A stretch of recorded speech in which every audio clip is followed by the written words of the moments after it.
It was still dark when I heard the truck. Not a car, not a neighbor's engine warming up in the cold. A truck, heavy and deliberate, pulling into my driveway at 6:30 on a Tuesday morning in November. I lay still for a moment, the way you do when something doesn't feel right but you haven't yet named what it is. Then I heard the voices. My daughter-in-law's voice, sharp and instructional, telling someone where to go. And underneath that, the low grunt of men moving things. I got up slowly. 67 years puts a certain weight on your mornings. I pulled on my robe and walked to the window, and what I saw outside on that frozen Ontario morning stopped my blood cold. There was a moving truck in my driveway, not parked at the curb. In my driveway, two men in gray uniforms were opening the back of it, and my daughter-in-law was standing on my porch with a clipboard pointing at my front door as if she owned it. Because, I would come to understand, that is exactly what she believed. My name is Gerald Whitmore. I was born in Sudbury in 1957, the son of a nickel miner who died at 53 with dust in his lungs and not a single regret on his face. I watched my father work every day of his life without complaint and without recognition, and I told myself I would build something that couldn't be taken away, something that would outlast the mine, outlast the foreman, outlast every man who ever told my father what he was worth. I moved to the Kitchener area when I was 22 with a second-hand pickup truck and a set of hand tools I'd bought at an estate sale. I started doing small landscaping jobs, driveways, lawns, snow removal in the winter, to keep the money coming. By the time I was 30, I had 3 crews and a small equipment yard on the edge of town.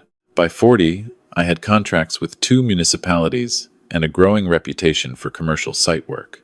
By 55, Whitmore Land Services had 40 employees, a fleet of 12 vehicles, and a track record that spoke louder than any advertisement I ever ran. I built it without a business degree, without a loan from family, without a single connection that wasn't earned by showing up and doing the work right. I married Patricia in 1983. She was a school librarian, the kind of woman who remembered the name of every child who ever walked through her doors. She gave me 2 children, my son and my daughter. She also gave me 32 years of honesty and steadiness, which turned out to be worth more than anything else I built. She passed away from a heart condition 5 years ago, 2 weeks before Christmas. There are days I still reach for the phone to tell her something, and then I remember. My son came into the company the way some people come into an inheritance. He walked through the door, expecting the furniture to already be arranged. He had a college diploma in business management, which I paid for, and an opinion about everything, which nobody had to pay for.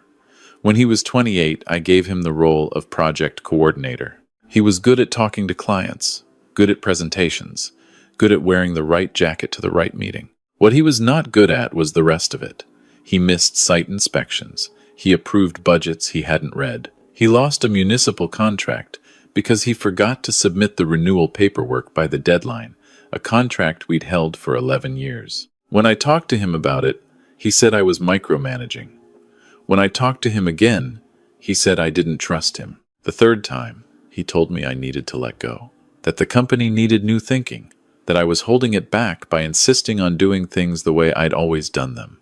I was 63 years old. I had built something real, and my son was telling me I was the problem. His wife was a different matter entirely. She had always been polite to my face, in the way that people are polite when they are managing you. She brought wine to family dinners. She asked about my knee, which I'd had replaced 2 years earlier. She smiled at the right moments, but she had a habit of asking questions that were a little too specific. How was the company structured? Was there a formal succession plan? Had I updated my will after Patricia died? She always framed it as concern. I told myself that's what it was. I stopped telling myself that 8 months ago. It was a Thursday evening. My office manager, a woman named Shirley who had been with me for 20 years, called me at home to ask about an email she'd received requesting access to the company's financial records. The request had come from an address she didn't recognize, but the name on it was my son's. Shirley said it had arrived while she was at lunch, and something about the timing and the wording had made her uneasy enough to call me before responding. I asked her to forward it to me. The email requested 12 months of payroll records, client contracts, and the most recent equipment appraisals. It was addressed to Shirley but copied to a name I didn't recognize, a name that, when I searched it, turned out to belong to a family law and estate specialist in Toronto. I sat with that for a long time.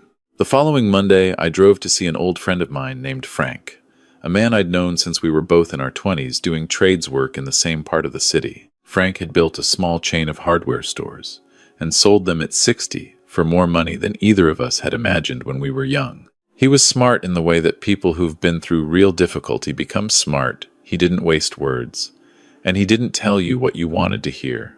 I laid everything out for him at his kitchen table.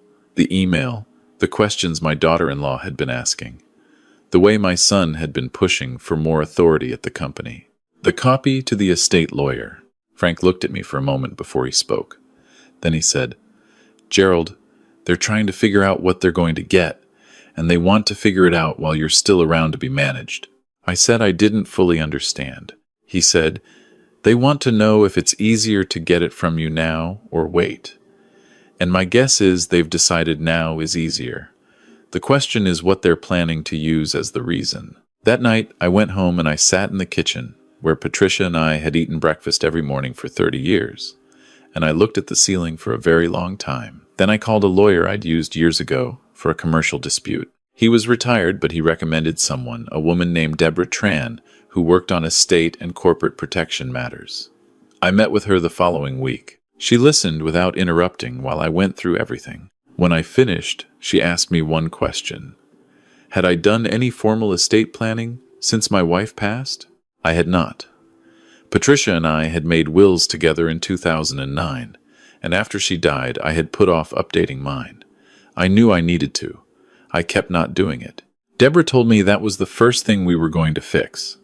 She also told me that what I was describing sounded consistent with a pattern she had seen before. Family members identifying an older relative with significant assets and limited recent legal documentation, then beginning to gather information and, in some cases, pursuing a finding of incapacity to gain control of the estate before the person could act. I asked her how serious she thought it was.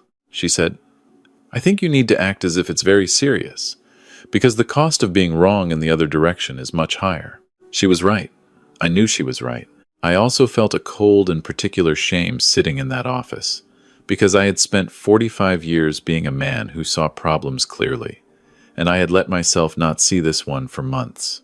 I hired Deborah. We began immediately. Over the following 6 weeks, I did things I should have done years earlier. I updated my will entirely. I created a properly structured trust for the company shares, with clear terms that could not be altered by any family member acting alone. I had a formal capacity assessment done by an independent physician, not because there was any doubt about my faculties, but because I wanted the documentation to exist before anyone tried to create a different narrative. The doctor who assessed me said, and I remember his exact phrasing, "Mr. Whitmore, you are one of the sharper 67-year-olds I've seen in this office." I kept that report. I also quietly had Shirley begin a review of the company accounts going back 3 years. She was methodical, and she was loyal, and within 10 days, she had found something I had not expected. Small payments, regular intervals, to a numbered company I didn't recognize. Not large amounts individually. Together, they added up to just over $90,000 over 22 months. I sat with that number for a long time. Shirley had traced the numbered company as best she could. The registered director was someone she didn't know, but the mailing address on the incorporation documents was the same street where my son and daughter-in-law lived. I did not confront him immediately. I have learned over a long life that confronting someone before you are fully prepared is almost always a mistake. Instead, I watched. I listened. I went to the office every day and I behaved exactly as I always had. I attended site meetings. I reviewed contracts. I had coffee with Shirley in the morning, and I joked with the guys in the equipment yard the same way I always had. And I paid attention. What I observed over the following month was a quiet, coordinated effort. My son was having conversations with 2 of the company's longest-tenured supervisors, men who managed the largest contracts, And from what I could tell, he was suggesting to them that changes were coming and that it would be in their interest to be on the right side of those changes. My daughter-in-law made 2 separate visits to the office under the pretext of dropping something off, and on both occasions, she spent time in the reception area asking Shirley questions about how things worked, who had signing authority, whether there was a board. The estate lawyer's name appeared again. This time, I found it because Deborah, who had begun watching certain legal filings on my behalf, flagged a document that had been submitted to a provincial court requesting information about the process for a supported decision-making order. Not filed, just requested. But the name of the lawyer requesting it was the same one who'd been copied on the email to Shirley. I called Frank that evening. He came over the next day and I told him everything. When I finished, he looked at me and said, "What do you need from me?" I said I needed a witness, someone who could be present and speak to my state of mind if things went sideways. Someone no one could discredit. Frank said, "I've known you since you were hauling topsoil in a truck with no heat. When do you want me to start?" He moved into the guest room that week. I also told 2 other people. I told Shirley, because she already knew most of it, and she deserved the full picture. And I told a man named Arthur, who had worked for me for 18 years, and who ran the day-to-day operations of the company with a steadiness that I relied on more than I ever said out loud. Both of them said the same thing without being prompted by me. They said, "What do you need us to do?" That is the kind of loyalty that takes decades to build, and that no amount of money can manufacture overnight. And then the morning truck arrived. I stood at the bedroom window watching my daughter-in-law direct 2 moving men toward my front door with a clipboard, and I understood with complete clarity that they had decided not to wait any longer. Something had changed. Perhaps they'd learned that I had seen a lawyer, or perhaps they'd simply decided their timeline needed to accelerate. Whatever the reason, they were here. On my driveway, before 7 in the morning, with a truck. I went downstairs and I opened the door before she could knock. She was startled. She recovered quickly. She was always good at recovering, and she gave me the particular smile she used when she was managing a situation. She said she and my son had been talking, and they felt it was time to have a real conversation about my living situation, that this house was a lot for one person, that they'd found a very nice seniors' residence in Waterloo with excellent amenities, and that they wanted to help me transition in a way that didn't feel rushed. I looked at her for a long moment. Then I stepped aside and said, "Why don't you come in?" She came through the door. The 2 moving men stayed on the porch, uncertain. She called back to them to wait. I led her into the kitchen. Frank was already sitting at the table with a cup of coffee, which I had asked him to be doing. Deborah Tran was sitting beside him with a folder in front of her, and Shirley was at the counter, hands around a mug, watching. My daughter-in-law stopped walking. She said, "What is this?" I said, "This is a conversation. Have a seat." She did not sit. She said my son had a right to be part of this discussion and that she was going to call him. I said, "You're welcome to do that. But while you do, I think you should know a few things. The first is that this house is held in a trust that was registered 6 weeks ago. Your name and my son's name do not appear in it. The second is that Deborah here is my solicitor, and she has documentation of every step of the process you and my son have been pursuing, including the inquiry to the provincial court about supported decision-making. And the third is that those men on my porch are going to need to take that truck back where it came from, because nothing in this house is going anywhere today." She stared at me. The clipboard was at her side. I said, "I'm going to ask you one question, and I want you to think carefully before you answer it. Did you believe I wouldn't notice? Did you genuinely believe that a man who built a 40-person company from a single truck and a set of hand tools would not notice what was happening in his own house?" She said something about how they were trying to help me, how they were worried about me, how I had been different since Patricia died, and it came from a place of love, and I was misreading everything. I said, "Sit down." This time she sat. What happened in the next 2 hours was not dramatic in the way that confrontations in films are dramatic. It was quiet and careful and very uncomfortable. Deborah walked her through the legal situation with precision. The trust was ironclad. The capacity assessment was on record. The financial review Shirley had conducted was documented and had already been submitted to an accountant for formal verification. The $90,000 to the numbered company was being examined, and my son's connection to that company was a matter of record. My daughter-in-law called my son twice during that time. He arrived at the house 40 minutes into the conversation, and when he walked into the kitchen and saw what was in front of him, I watched his face go through several things in quick succession. First surprise, then anger, then something that looked briefly like shame, though it didn't stay long. He said I had gone too far. He said I had turned this into a legal matter when it was a family matter. He said that what Shirley had found was a misunderstanding, that the payments were for consulting work that he had arranged on behalf of the company, and that I had simply never been told about it. He said he was trying to protect me. He said he was trying to protect the business. He said a lot of things in a short period of time. I let him finish. Then I said, I want you to hear something from me, and I want you to hear it clearly. I am not confused. I am not grieving in a way that impairs my judgment. I am not a problem to be managed. I am your father, and I built everything you have ever had, and I will not have you or anyone else decide that I am past the point of being in charge of my own life. Not now. Not this way. He said nothing. I said, I want you to go home, both of you.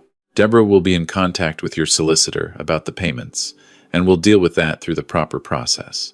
But I want you to go home, and I want that truck off my property. My son looked at Frank. Then he looked at Shirley. Then he looked at me with an expression I had not seen on his face since he was a teenager. Something raw and off balance. And he said, Dad, we were scared for you. I said, then you should have talked to me.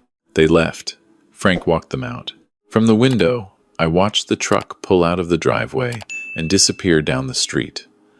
And then I sat at the kitchen table with Deborah and Frank and Shirley, and I held a cup of coffee with both hands because my hands were not entirely steady. Shirley said, Are you all right? I said, No, but I'm going to be. The weeks that followed were difficult in a way that is hard to explain to someone who hasn't lived it. The legal process around the $90,000 took months to fully document.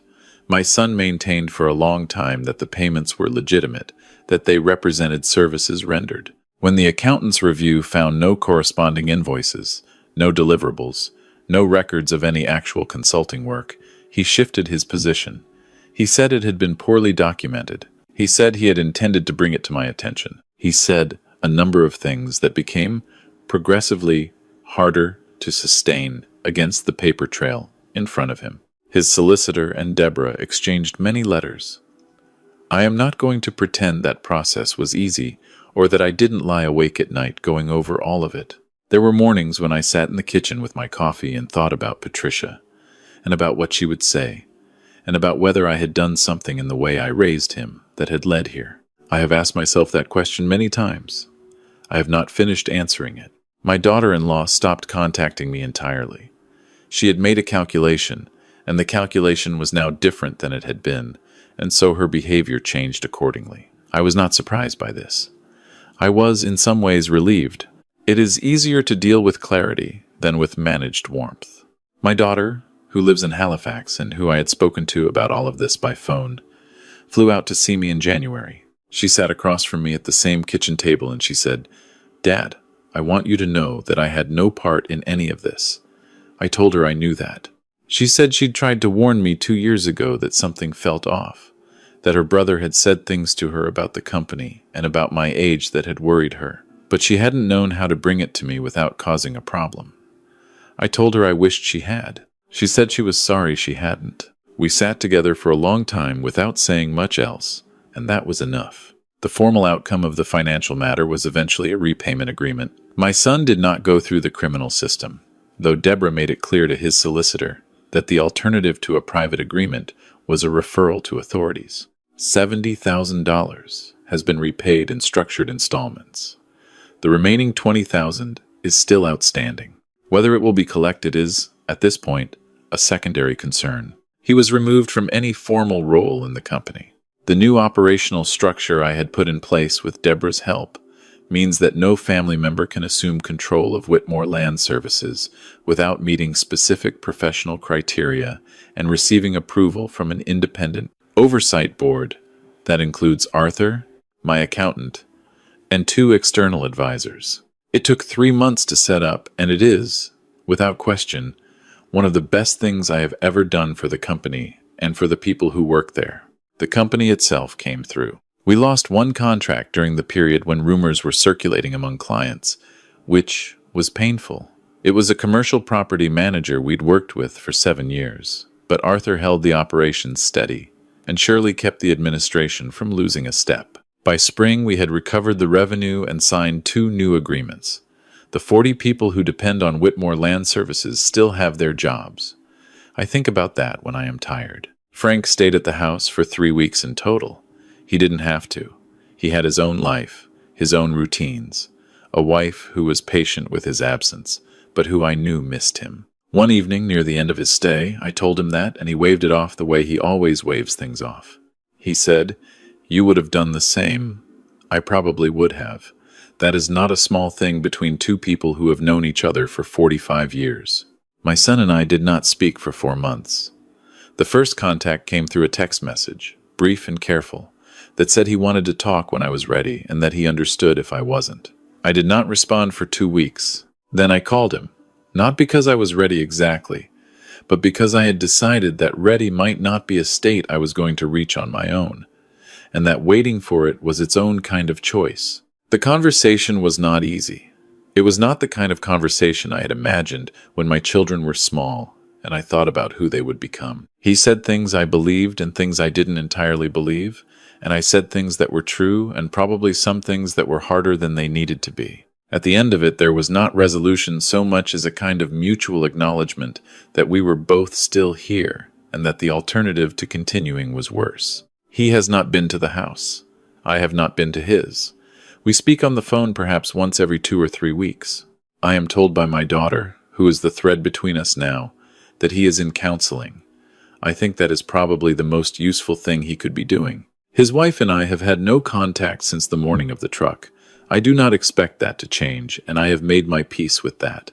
There is one other thing I want to tell you about, because I think it matters more than the legal outcome or the financial recovery or any of the practical things that got sorted over those months. It was February, a Sunday afternoon, and I was in the shop behind the house, going through some old equipment records when my granddaughter showed up at the door. She's 16, my son's daughter, and she and I have always had the kind of relationship where she talks to me more freely than she talks to her parents, which is probably not unusual between grandchildren and grandparents. She stood in the doorway in her winter jacket and said, "Grandpa, can I come in?" I said, "Of course." She sat on the stool across from the workbench and watched me for a minute. Then she said, "Is it true that you and Dad aren't going to fix things?" I said I didn't know. I said I hoped we would, eventually, but that it was going to take time. She said, "Are you angry at him?" I said yes. I said I was also sad, and that both of those things could be true at the same time. She thought about that. Then she said, "Grandpa, can I ask you something about the company?" I said anything she wanted. She said, "When you started it, when you had just the one truck, were you scared?" I told her every day. She said, "How did you keep going when you were scared?" I told her that the fear and the going forward were never separate things for me. They happened at the same time, and after a while, you stop waiting for the fear to go away before you take the next step. You just take the step with it still there. She nodded like she was filing that away. Then she said, "I want to study environmental science. I was thinking maybe one day I could bring that into the company, if it's still there." I looked at her for a moment. This girl, who had Patricia's eyes, and who had been sent into the world at a complicated time without asking for any of it. I said, "It'll be there." She said, "Promise?" I said, "Come by this summer, and I'll show you how the estimating works. We'll start there." She smiled, and it was the first time in months that something in my chest loosened a little. There are things I know now that I didn't know 6 months ago, or that I knew in theory, but not in the way you know something when it has happened to you. I know that a person can love someone and still do them harm. My son did not stop loving me when he did what he did. I believe that. It does not make what he did acceptable, and it does not mean the consequences disappear, but understanding it helps me carry it. I know that the people who show up are rarely the ones you expect. Frank, who had his own life to get back to. Shirley, who had never been asked to do anything like this and did it without hesitating. Arthur, who said to me one morning in the equipment yard, "Nobody's taking this place, Mr. Whitmore," and said it with a certainty that stayed with me for days. Those three people are worth more to me than I have the right words to express. I know that being older does not make you less capable of seeing clearly. It does not make your judgment worth less. It does not make the things you built less yours. There is a way that some people, including, I have to say, some people who love you, begin to relate to you differently past a certain age. They begin to translate your preferences into problems to be managed. Your independence becomes a concern. Your attachment to what you've built becomes an unwillingness to let go. They mean well, sometimes, and sometimes they don't. But in either case, you have the right to name what is happening and to say no to it. I know that the hardest part of all of this was not the legal process or the financial loss or the months of uncertainty about the company. The hardest part was sitting at a kitchen table across from my son and looking at a person I had held in my arms when he was 3 days old, a person I had taught to drive and to swing a hammer and to shake a hand the right way, and understanding that somewhere in the years between then and now, something had bent in a direction I hadn't caught in time. I don't know if that is his fault or mine, or neither, or both. I suspect it is a complicated answer that I will spend the rest of my life turning over. What I do know is that I am still here, still in this house, still going to the office, still walking the site with Arthur on Thursdays to see what the crews are doing, still having coffee with Shirley in the mornings, still watching the snow come down over the equipment yard in the winter and thinking about how far all of it has come from a second-hand truck and a cold drive to Kitchener when I was 22 years old. Patricia used to say that the measure of a person is not what they have, but what they hold on to when it's being taken. I think she was right. I think the thing worth holding on to, above the company and the property and every practical thing, is the knowledge of who you are, your own clarity about that. Because when people try to rewrite your story, when they try to cast you as the confused old man, the one who needs to be guided, the one whose time has passed, the only thing that keeps that story from sticking is your own certainty about the truth. I am 67 years old. I built something from nothing. I defended it when my own family came for it, and I defended it without losing myself in the process. I made mistakes along the way, before and during. I will probably make more, but I am still standing, still clear, still mine. And if you are out there somewhere, listening to this, and you are in a moment where someone is telling you that your age makes you less capable, less relevant, less entitled to your own choices, I want you to hear this from someone who has been through it. They are wrong. Your age does not reduce you. Your experience does not expire. Your right to be the author of your own life does not have a retirement date. Fight for it. Not with anger, not with bitterness, but with the same steady, documented, deliberate effort that you use to build whatever it is you built, because you know how to do that. You have always known how to do that, and that is something no one can take from you. Thank you for listening. Take care of yourselves. And if you found something in this story that you needed to hear, please share it with someone else who might need it too.